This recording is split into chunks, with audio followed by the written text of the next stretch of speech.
Hello everyone, আসসালামু আলাইকুম। আশা করছি সবাই ভালো আছেন, আমরাও ভালো আছি আলহামদুলিল্লাহ। তো আজকে একটা নতুন ব্লগ নিয়ে আসলাম। আমি এখানে কিছু টিপস শেয়ার করব, আশা করছি আপনাদের উপকার হবে।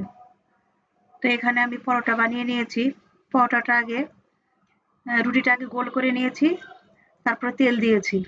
দেওয়ার পরে কিছু আটা এখানে ছিটিয়ে দিয়েছি।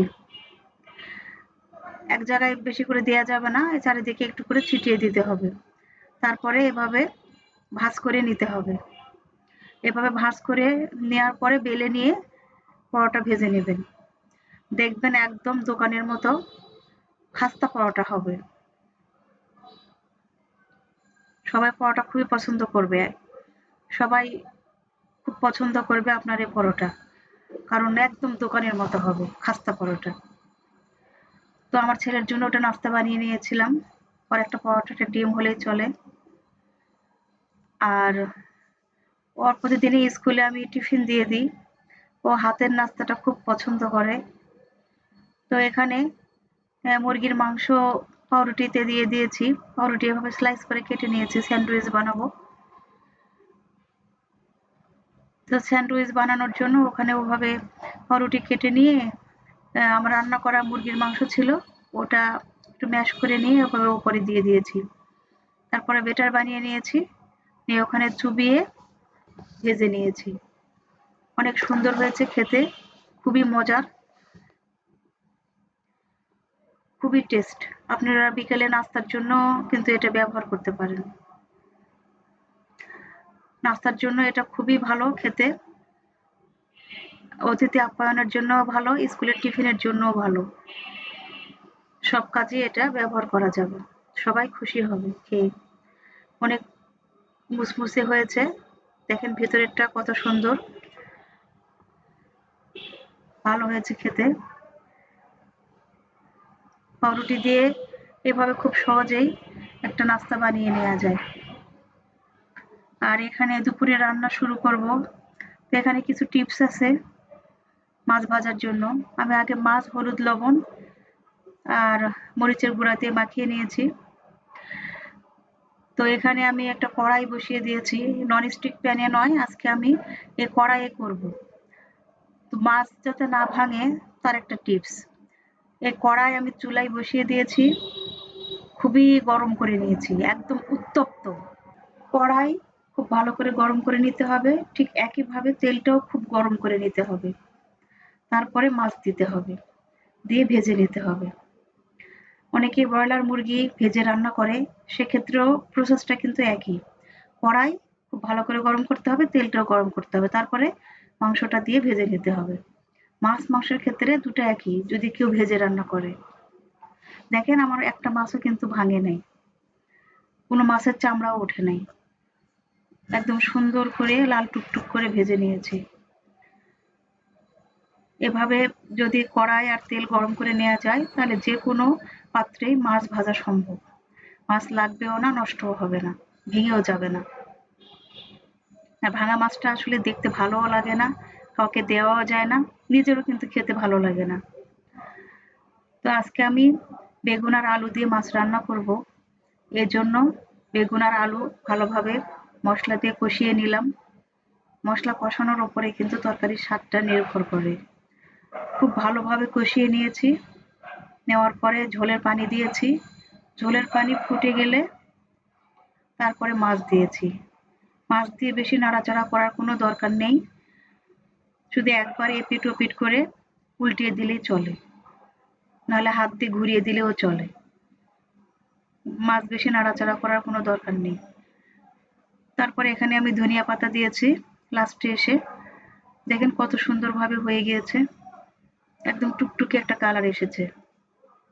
শীতের সবজি, যে কোনো সবজি দিয়ে এই রুই মাছটা রান্না করলে খুব ভালো লাগে খেতে এভাবে। তো আপনারা অবশ্যই এভাবে ট্রাই করবেন, দেখবেন খুব ভালো লাগবে আর আপনাদের মাছ ভাঙবে না। যত বড় মাছই হোক আর যত ছোট মাছই হোক, ভাঙবে না। এভাবে একই প্রসেসে মাছ ভেজে নিতে পারবেন।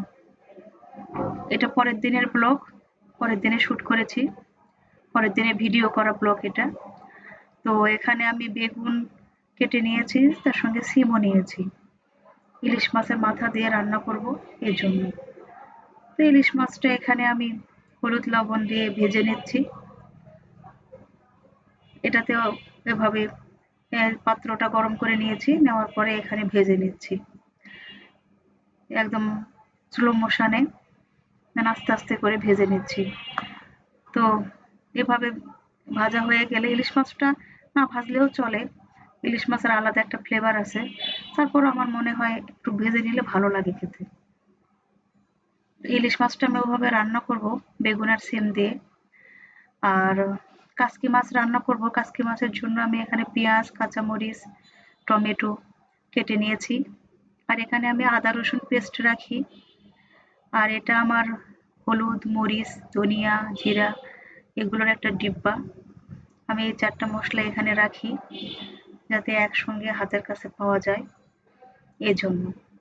তো এখানে যেহেতু হাতে মাখা চচ্চড়ি করব, এই জন্য আমি এখানে সব মশলা মাছ দিয়ে রেখেছি। যতটুকু পরিমাণে লাগবে ঠিক ততটুকু পরিমাণেই দিয়েছি।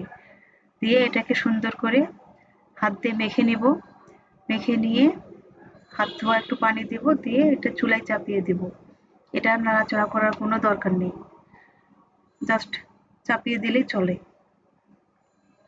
এখানে আমার ইলিশ মাছের মাথা দিয়ে বেগুন সিম রান্না হচ্ছে, আর এটাও আমার মাখানো হয়ে গিয়েছে। এখন চুলায় চাপিয়ে দিব, হবে রান্না আমার কমপ্লিট হয়ে যাবে। তো এভাবে করে দেখবেন, অনেক সুস্বাদু হয় হাতে মাখা চচ্চড়ি। আর ইলিশ মাছের মাথাটা মানুষ অনেকেই অনেকভাবে খেয়ে থাকে, আমি এভাবে রান্না করেছি আজকে। ধনিয়া পাতাও দিয়েছি, খেতে আসলে খুবই মজার হয়েছিল, খুবই টেস্ট। আর হাতে মাখা চচ্চড়িটাও অনেক ভালো হয়েছে।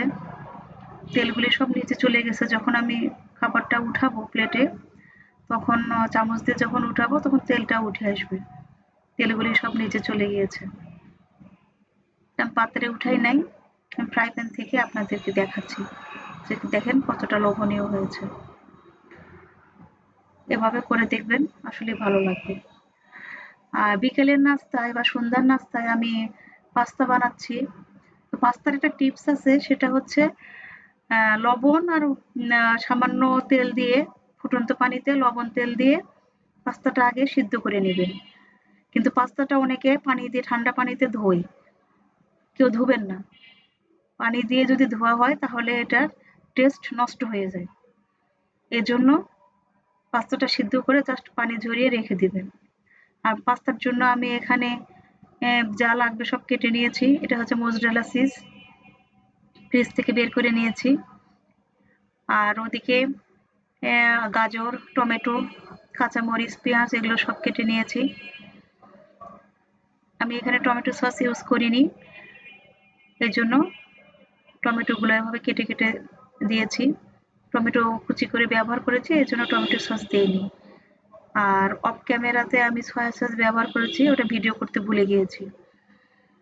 তো যাই হোক, দেখেন কত ভালো হয়েছে, কত ইয়ামি হয়েছে দেখতে পাস্তা। পাস্তাটা সবাই মোটামুটি খুবই আমরা পছন্দ করি।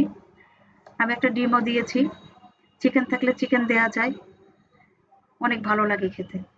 তো যাই হোক, সন্ধ্যার সময় নাস্তা করছি আমি আর আমার ছেলে। আমার হাজবেন্ডের জন্য রেখে দিয়েছি, ও আসলে আবার দিব তাকে নাস্তাটা। খুবই ভালো হয়েছে, খুবই লোভনীয় হয়েছে।